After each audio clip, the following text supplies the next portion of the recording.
Hello.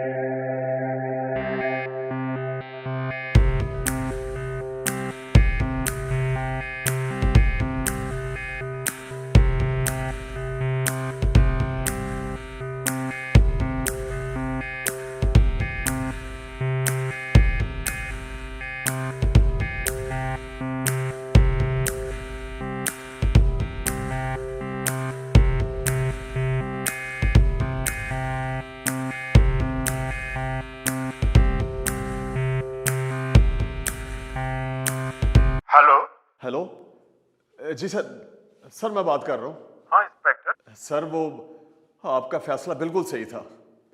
Sir जी, आपने बिल्कुल सही डायरेक्शन दी थी। आपने सही कहा था कि मुझे एम्बुलेंस के साथ रहना चाहिए। सर जी, आखिर वही हुआ जिसका डर था। पूरे इत्मीनान से बताओ क्या हुआ था। सर जी, वो मुर्दा खाने से पहले ना एक वीरान सड़क आती है, तो जैसे ही हमारी गाड़ी लिंक रोड पे पहुंची है तो चंद मुसल्ला अफराद मोटरसाइकिल पर आए हैं। उन्होंने पुलिस वैन पर फायरिंग की है, जिससे ना सर जी उसके अगले टायर फट गए और फिर आगे दो गाड़ियों ने आके ना एम्बुलेंस को ब्लॉक किया है। उसमें से कुछ नकाबपोश अफराद उतरे हैं और उन्होंने अमले को नीचे उतारा है और गाड़ी को लाश समेत आग लगा दिया सर जी, और फरार हो गए हैं। आग इतनी तेजी से भड़की, मुझे लगा कि हमलावरों ने फास्फोरस बम इस्तेमाल किए हैं। अच्छा कि तुमने मुझे सारी सूरत से आगाह कर दिया। सर, अब मेरे लिए क्या क्या हुक्म है सर जी?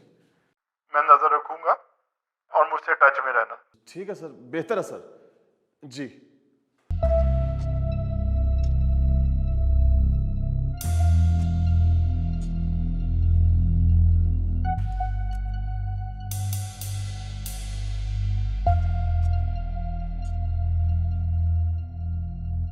हेलो। मैं करता हूँ आपसे। हेलो। की हो रहा है? कुछ खास नहीं, बस ਤੁਹਾਨੂੰ याद कर रही सी। अच्छा, तो तुम्हारी तफ्तीश कहाँ तक पहुँची अभी तक?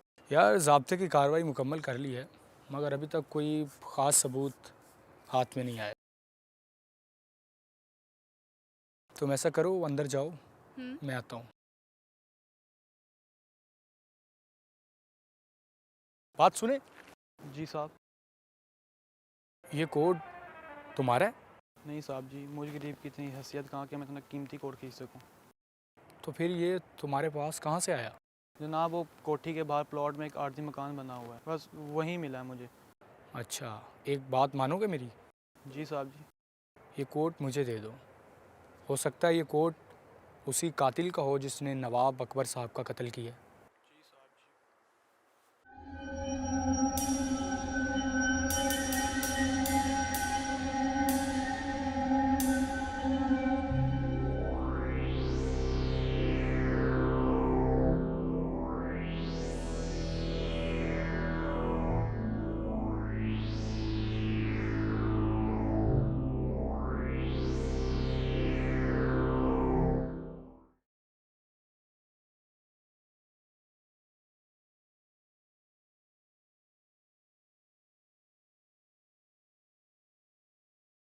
गालिबन ये कोट तुम्हारा है और गलती से कोठी के पिछले वाले प्लॉट में गिर गया।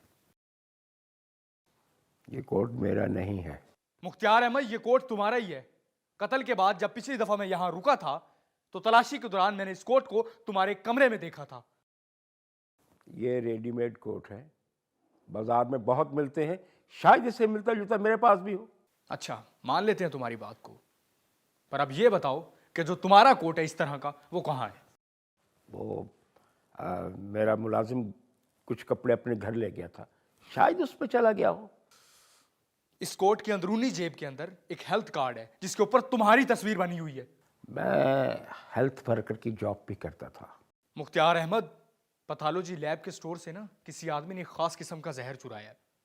गोया उसका चेहरा नजर नहीं आ रहा क्योंकि उसने मास्क लगाया हुआ है, लेकिन फुटेज से यही नजर आ रहा है उसके कदों काट और हेयर स्टाइल की वजह से वो आदमी बिल्कुल तुम्हारी तरह लग रहा है। तुम मुझे इस कत्ल के केस में फंसाना चाहते हो? मुख्तार अहमद, तुम फंस चुके हो, क्योंकि लैब के अंदर कई जगहों पर तुम अपनी फिंगरप्रिंट छोड़ आए हो। तुमने ये सब क्यों किया मुख्तार अहमद? सेठ अकबर ने मेरे बेटे को अगवा कर लिया था और एक बहुत बड़ी रकम का मुतालबा कर रहा था। अगर एक हमदर्द इंसान मेरी मदद न करता तो मेरा बेटा कभी आजाद न होता, कभी हाल होता। क्या वो तुम्हें शक्ल से नहीं पहचानता था? नहीं, उस वक्त मेरी दाढ़ी बड़ी थी और मेरे कारोबारी लोग भी मुझे सेठ मुख्तार के नाम से नहीं, मिट्टी लोहे वाले के नाम से जानते हैं।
अब तो तू मरेगा,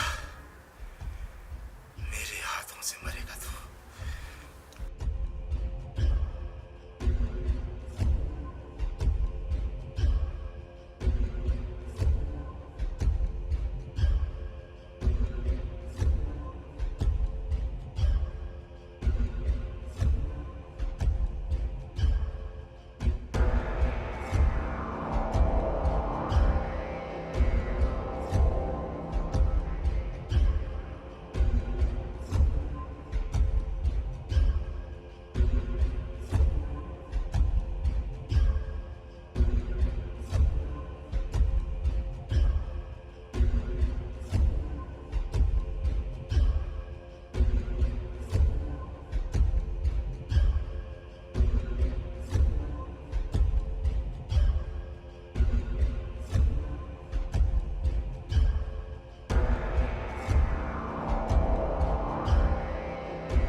अब तेरा मरने का वक्त आ गया, मैं तुझे नहीं छोड़ूंगा।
क्या सर? नवाब अकबर का कातिल नवाब अकबर खुद कैसे हो सकता है? इस सवाल के जवाब के लिए मुझे माजी में जाना पड़ेगा। नवाब सरफराज कबायली इलाके के बहुत बड़े सरदार थे और हीरों की खान के मालिक भी। उनके घर में 3 जुड़वा बच्चों की पैदाइश हुई, नवाब अकबर, नवाब कबीर, नवाब असगर। दौलत की फरावानी की वजह से नवाब अकबर बुरी सोबत में पड़ गया और अय्याश हो गया।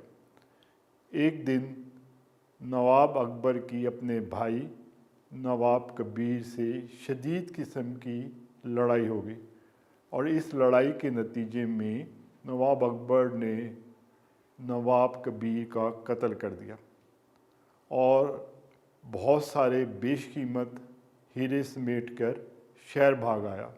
कुछ अरसे बाद जबकि उसके वालिद नवाब सरफराज का इंतकाल हो गया तो नवाब अकबर के जहन में एक भयानक मंसूबा आया और वो एक ख़ास मंसूबे के तहत दोबारा अपने इलाके में वापस आया।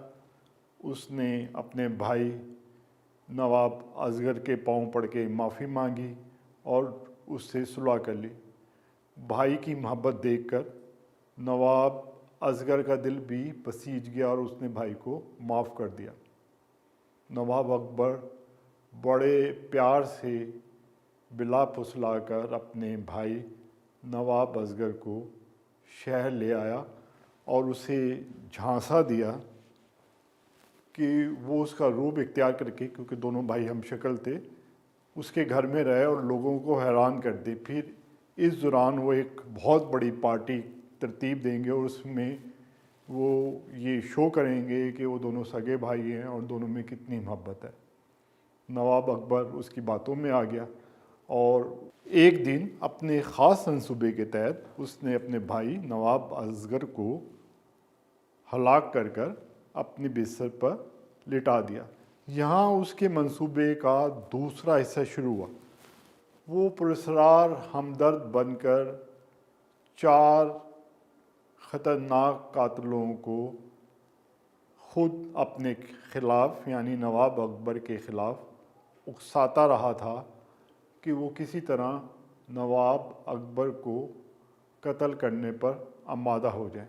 पुरस्कार हमदर्द के बताए गए मंसूबे के तहत हमलावर आते गए और नवाब अकबर के जिस्म पर अपने अपने वार करके जाते रहे। इंसान चाहे कितने ही चालाक हो जाए, मुजरिम चाहे कितने ही मंकार क्यों ना हो जाए, उससे कोई ना कोई गलती हो जाती है। यहाँ नवाब अकबर के ही बड़ी गलतियाँ कर गया। जब मैंने माली के कमरे में तलाशी ली है नवाब अकबर की गैर मौजूदगी में, जहाँ नवाब अकबर माली का मेहमान बनकर जाबर ख़ान के रूप में छुपा हुआ था, तो मुझे नवाब अकबर के ख़ास कानूनी दस्तावेज़ात मिल गए और मेरे हाथ में नवाब अकबर के हाथों की एक डायरी भी आ गई।